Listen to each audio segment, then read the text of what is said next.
ঈদকে সামনে রেখে শেষ মুহূর্তের কেনাকাটায় ব্যস্ত সময় পার করছেন ঝিনাইদহের ক্রেতা সাধারণ। শেষ দিকে এসে ভিড় করছেন কসমেটিক্স, ব্যাগ, জুতার দোকানগুলোতে।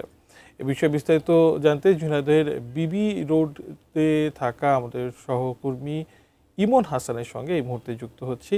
ইমন, এবারের এই শেষ মুহূর্তে এসে ক্রেতারা ঠিক কোন ধরনের পণ্যের প্রতি ঝুঁকছেন, ব্যবসায়ীরা কেমন ব্যবসা করলেন এবারের ঈদে?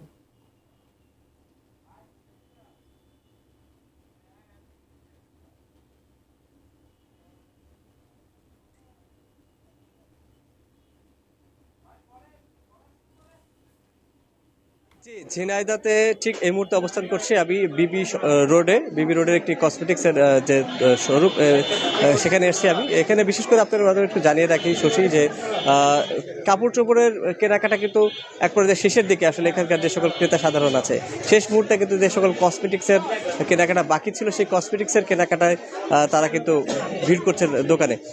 একটু দেখানোর চেষ্টা করছি যে সকাল থেকে গভীর রাত পর্যন্ত কিন্তু ক্রেতারা আসছেন এবং বিশেষ করে কসমেটিক্সের যে আইটেমটা এখানে কিন্তু মেয়েদের ভিড় আমরা একটু বেশি দেখেছি, বিশেষ করে ছেলেদেরও অনেকে কসমেটিক আইটেম কিনছেন।